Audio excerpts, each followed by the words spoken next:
Ապրում են որ։ Ապրեցնեմ։ Հպարտությունը։ Հպարտությունը ճիշտ օգտագործելու դեպքում կարող է դաստիարակել։ Իմ ընկերները Իմ ընկերները իմ հարստությունն են։ Իսկ հարստությունը։ Իսկ հարստությունը միջոց է, որով կարելի է ճիշտ գործեր անել։ Զղջում եմ։ Զղջում եմ, որ որոշ բաներ կարելի է անել ժամանակին։ Պաշտոնը։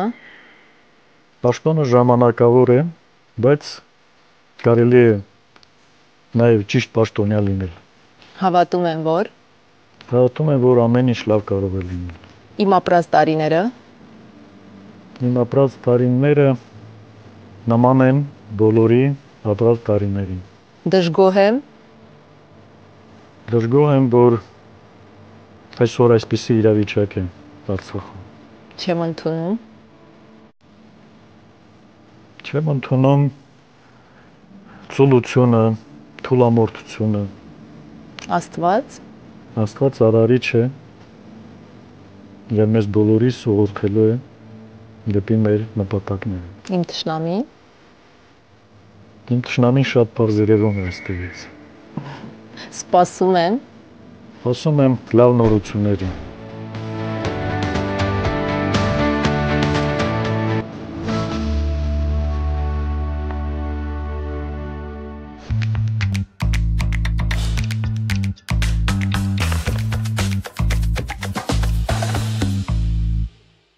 Ձեր գյուղում ենք, ձեր հայրական օջախում, ձեր մանկության բակում։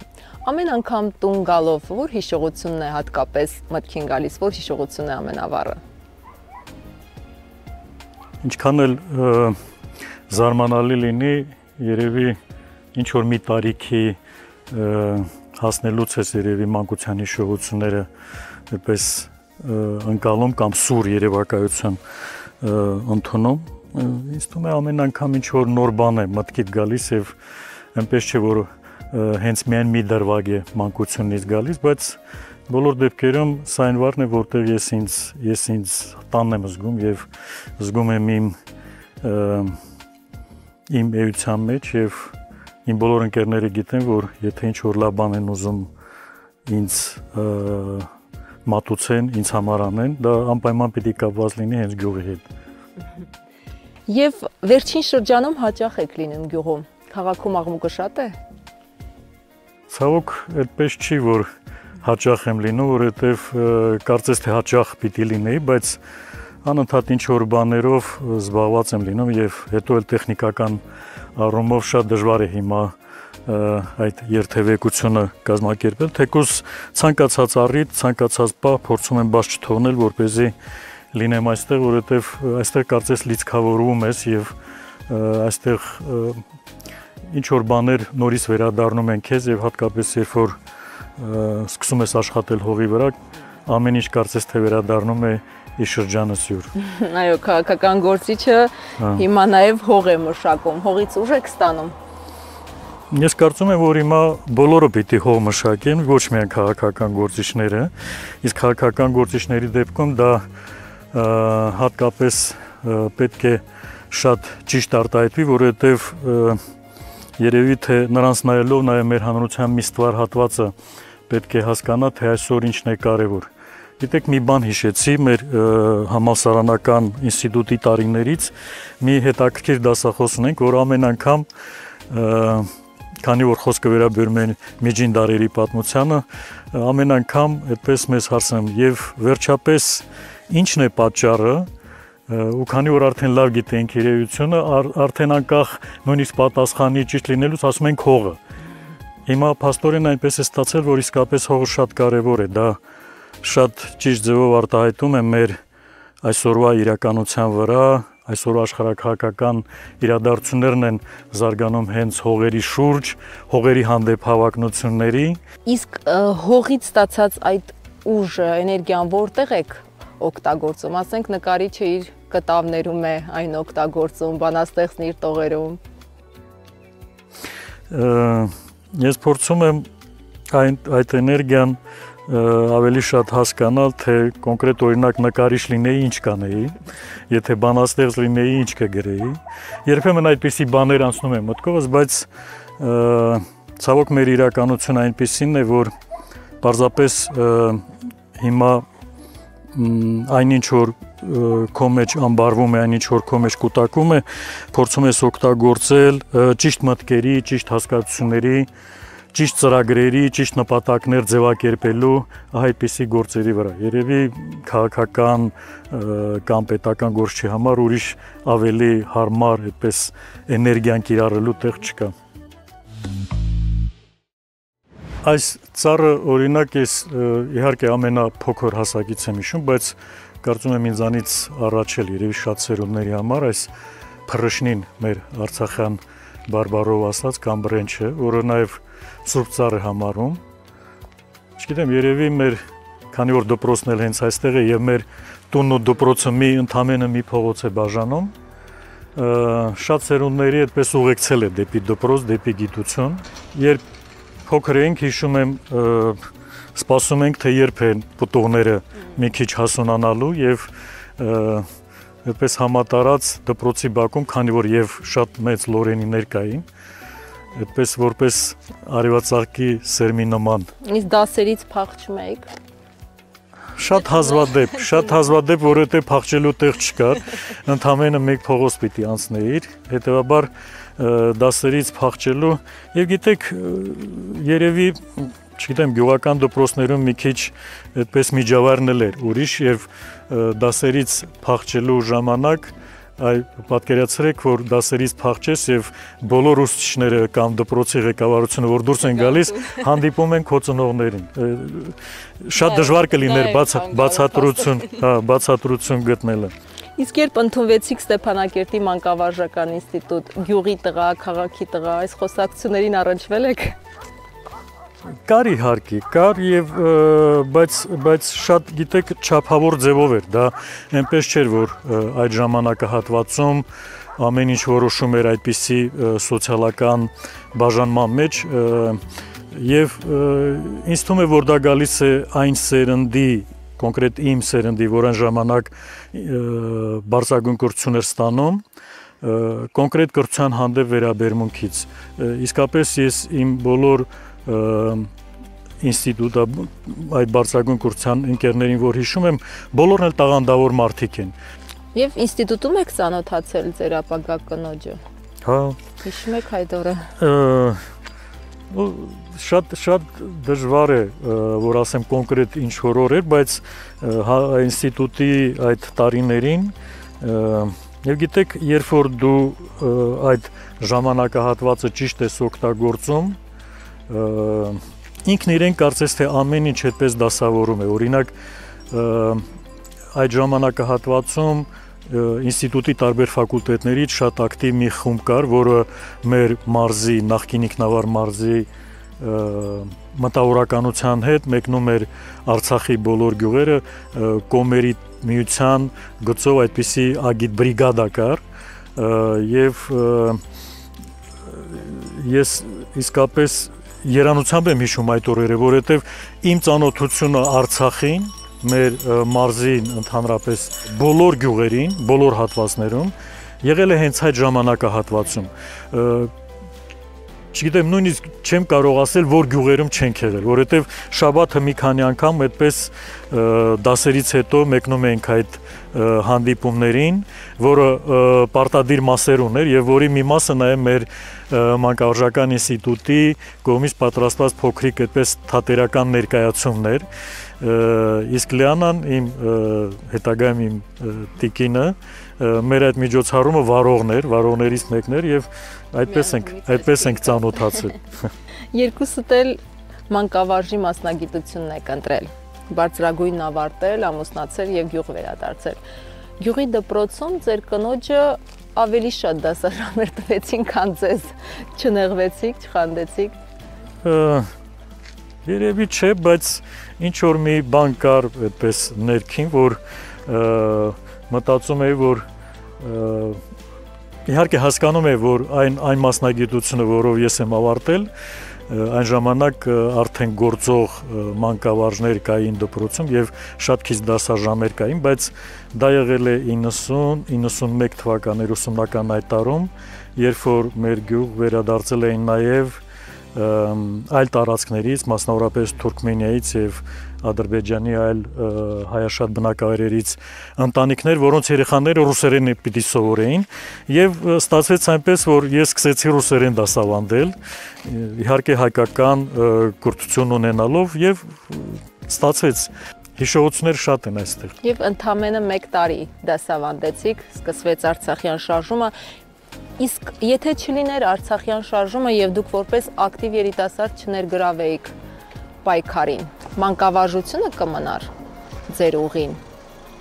որքանով փոխեց շարժումը ձեր ճակատագիրը։ Կմնար, երևի մանկավարժությունը կմնար, բայց այդ ժամանակահատվածում արդեն Ստեփանակերտի մանկավարժական ինստիտուտը ավարտելուց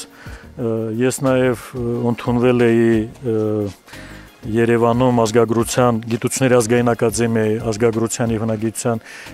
ինստիտուտը որպես հայցվորդ, դիսերտանտ եւ ճիշտ ասած պատկերացնում էի, որ ապագան կլինի այդպես գիտական գործունեությամբ զբաղվելը, որովհետեւ այն մի քիչ գուցե անհամեստ հնչի, բայց այն գիտելիքները, որ ես ստացել էի կամ այն պատրաստվածությունը, որ ունեի ինստիտուտը ավարտելուց հետո, թույլ էր տալիս մտածել այդպիսի կարիերայի մասին եւ բարեբախտաբար դա հենց այդ ժամանակաշրջան էր կամ հենց այդ միջավայրն էր, որ ինձ ծանոթացրեց մեր Արցախի Հանրապետության Գերագույն խորհրդի առաջին նախագահի Արտուր Մկրտչյանի հետ, որովհետև այնպես ստացեց, որ 91 թվականի 90 թվականից հետո արդեն երբ որ գնալ գալը դժվարանում էր, նույն այդ ազգագրության հնագիտության ինստիտուտից ինձ ուղղորդեցին դեպի Արտուր Մկրտչյանը եւ մենք մի քանի անգամ այդպես հանդիպեցինք, արդեն մտածում ենք թե ինչ ուղղությամբ պետք է լինի, որոշ հարցաշար ինձ համար արդեն սարքել էի եւ մի քանի գյուղերում անց էի կացրել այդ հարցաշարը, որպեսզի հետագայում ավելի կոնկրետ զբաղվեի Արցախի ազգագրությամբ, բայց հետագան կամ հաջորդ տարիները բոլորովին ուրիշ կերպ ստացվեցին եւ չգիտեմ նույնիսկ դա լավ է թե վատ, բայց փաստն է որ մենք այսօր այստեղ ենք եւ շարունակում ենք ապրել Արցախում։ Բայց միանգամից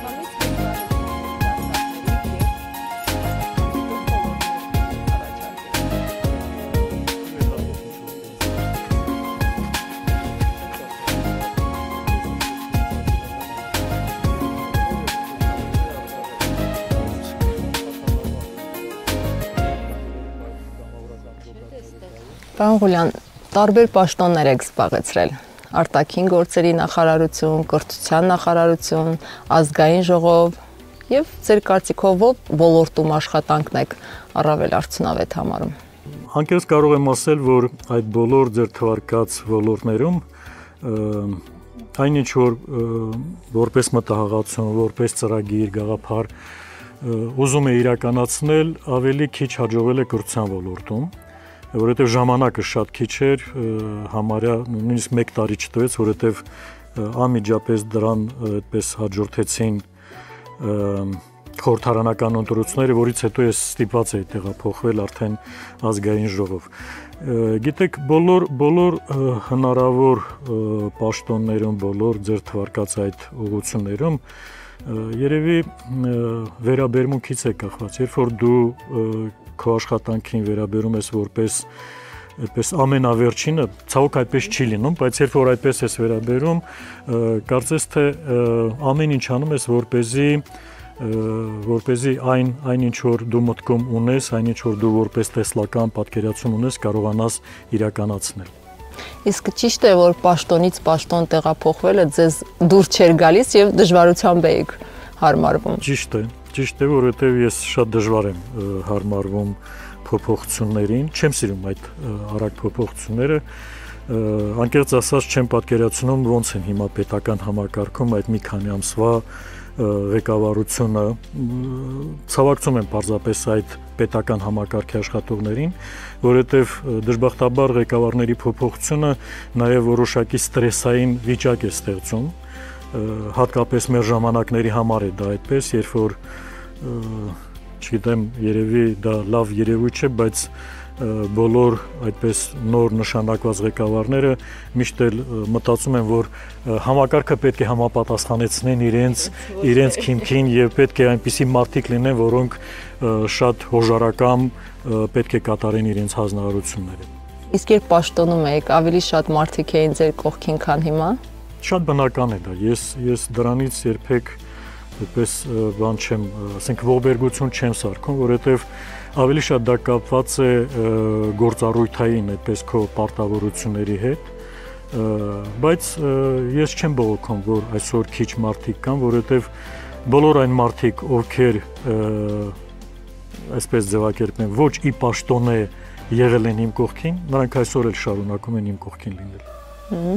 Իսկ երբ պաշտոնյա եք, ինչով եք հպարտանում եւ հիմա այժմ երբ պաշտոնում չեք։ Երբ որ պաշտոնում էի, ես հպարտանում եմ մեր երկրի երիտասարդությամբ, որոնց հետ ես ի պաշտոն էի, բայց ոչ միայն ի պաշտոն է, որովհետև փորձում էի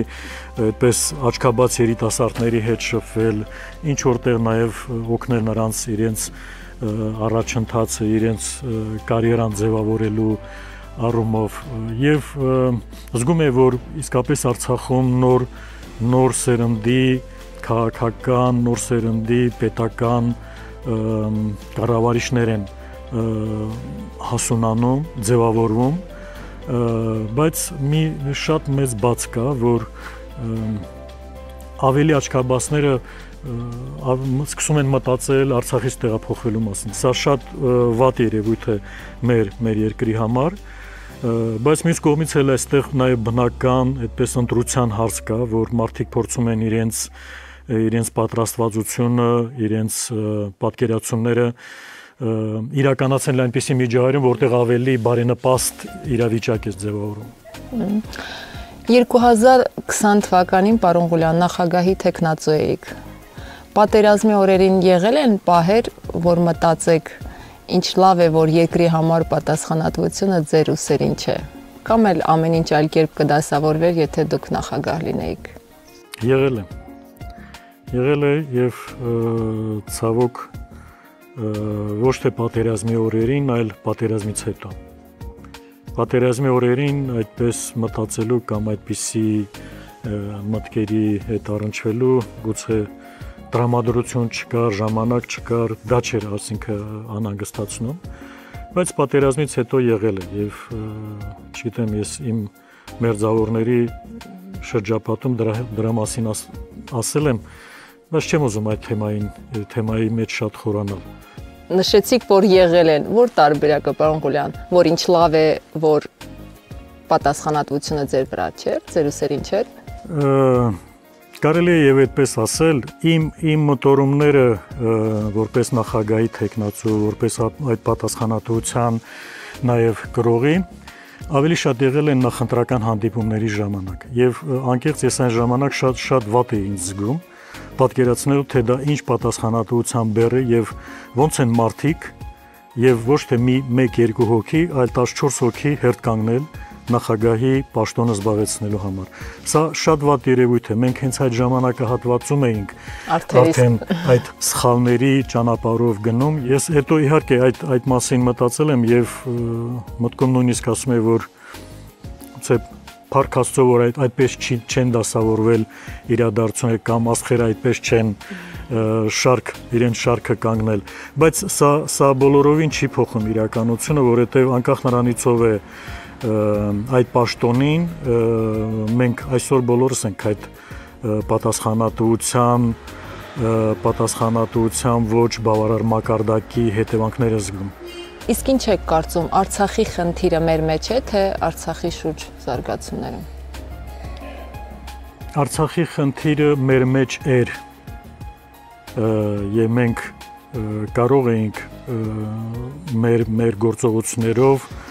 որոշ փոփոխություններ կատարել, բայց ամեն ինչ չէ, որ միայն մեզնից է կախված։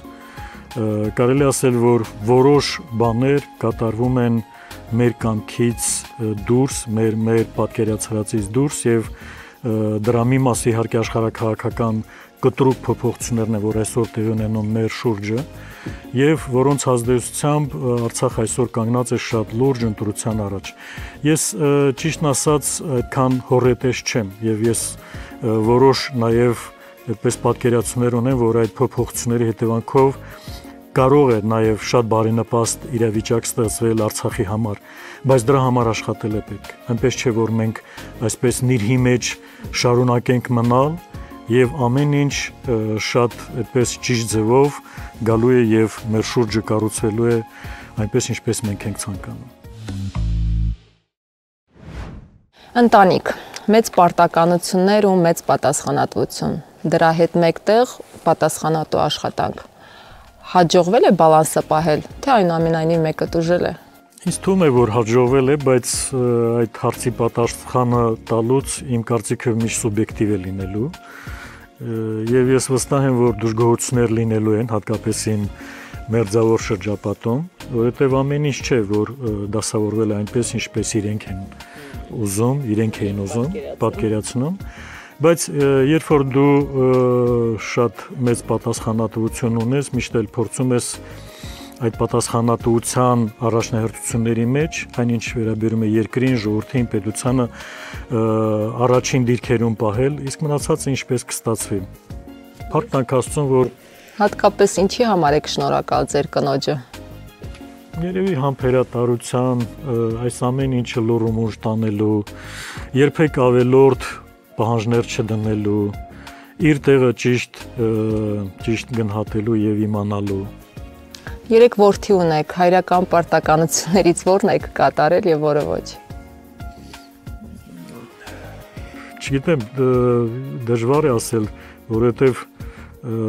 մեզ մոտ հայերի մոտ հայրական պարտականությունները կատարելը նույնպես որոշակի չափազանցությունների մեջ է այդպես գնահատվում, բայց այստեղ էլ ես պետք է իմ բախտից չդժգոհեմ, որովհետեւ երբեք մեծ խնդիրներ չեն դրել եւ իմ զավակները իրենց տեղը միշտ էլ ճիշտ են գնահատել կյանքում։ Եթե զուտ նրանց կյանքի մեջ փոփոխությունների այդ աստիճանակարգումից գնահատենք, ապա քանի որ մեկ թորնիկ ունենք եւ իմ ավագ որդին է միայն ամուսնացած, ուրեմն դեռ անելիքներ կան։ Իսկ գոհ եք նրանց ընտրած ճանապարհից։ Գիտեք, ամենակարևորը, որ նրանք ինքնուրույն են եւ ինչպես նախկինում, այնպես էլ այսօր ես որևէ հատուկ ջանք չեմ գործադրել եւ չեմ գործադրում նրանց աշխատանքի, նրանց կյանքը դասավորելու այս ճանապարհին եւ ամեն մեկը ինքնուրույն իր տեղը գտել է կամ այդ ճանապարհին է, որովհետեւ կրծերը դեռ շարունակում է սովորել։ Ես հույս ունեմ, որ նրանք ճիշտ ընտրություն են կատարել իրենց մասնագիտական կողմնորոշման մեջ եւ մնացածը արդեն ամեն ինչ կախված է իրենց հանձնական ջանքերից։ Պարոն Ղուլյան, վերջին շրջանում ձեզ հաճախ կարելի է տեսնել մայրաքաղաքում զբոսնելիս, նույնիսկ երթուղայինից օգտվելիս։ Պատճառը բլոկադան է, թե պարզապես մարդկանց հետ շփման կարիք ունեք։ Շփման կարիքը այլ ձևերով էլ կարելի է իրականացնել, որովհետեւ պարտադիր չէ դու երթուղայինում միայն շփվես, իհարկե առաջին հերթին բլոկադան էր, բայց այնպես չէ, որ նախկինում չեմ օգտվել կամ իհարկե այս շրջափակումը շատ մեծ փոփոխություններ է կատարել մեր բոլորի կյանքում, ավելի շատ երևի դրա պատճառով է, որ ցանկացած տրանսպորտի միջոց օգտագործում ես, բայց ես երբեք չեմ խուսափել մարդկանց հետ շփվելուց։ Մարդիկ փոխվել են։ Ինձ թվում է այո։ Դեպի լավը թե միշտ չէ որ դեպի լավը, որովհետև մեր իրականությունը մարդկանց ստիպում է մեկ այլ կերպ գնահատել իրենց տեղը եւ շատ դեպքերում այդ գնահատելուց շատերի մոտ դժգոհությունը ավելի մեծ է լինում, որովհետև ինքնագնահատումը միշտ, ինչպես քիչ առաջ նշեցի, սուբյեկտիվ է։ Սրա մեջ որևէ բան չկա դատապարտելի, պարզապես երբ որ մարդ սկսում է գնահատել իրեն կամ սկսում է գնահատել կողքիններին, միշտ պետք է սկզբից փորձի այդ դիրքը, այն դիտակետը, որտեղից ինքը գնահատում է, ճիշտ տեղում դնել։ Ինձ թվում է, որ որոշ ճիշտ փոփոխություններ կատարելով մենք կարող ենք նաև այդ հանրային տրամադրությունները ինչ որ կերպ փոխել։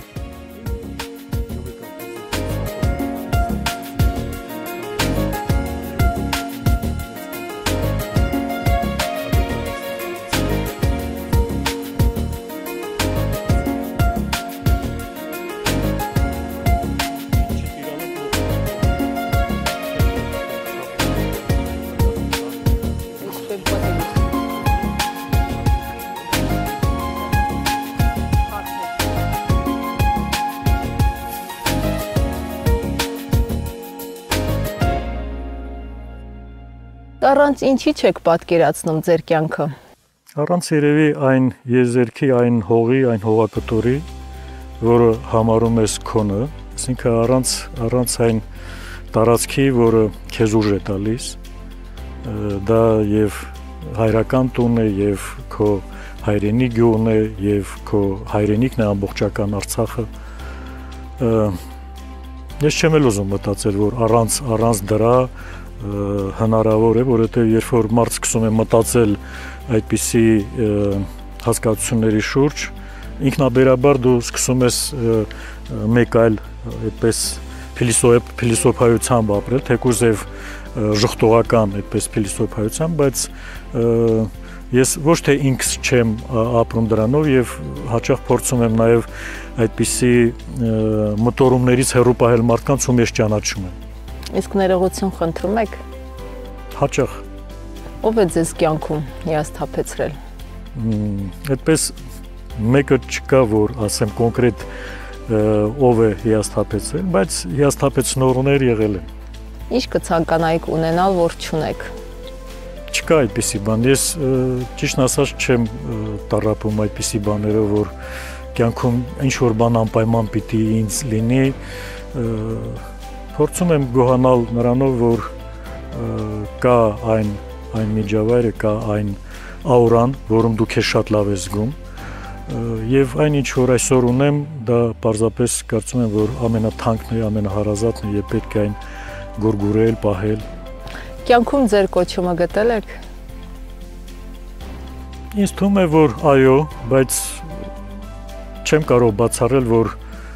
ինչ որ նոր բաներ էլ կարող են լինել։ Եվ այն կերպարը, որն այսօր դուք ունեք, ձեզ գոհացնում է։ Կարող էի պատասխանել այո, բայց սովորաբար մարդիկ, որ մի քիչ մեծ են պատկերացնում իրականությունը, միշտ էլ դժգոհության բան պիտի ունենան, բաժին պիտի ունենան։ Ինձ թվում է, որ ամեն ինչ չէ, որ հաջողվել է իրականացնել, բայց մեծամասամբ ինչ որ մտածել եմ, ինչին որ ձգտել եմ, ինչ որ որպես նպատակ առանձնացրել եմ, կարծես թե ստացվել է։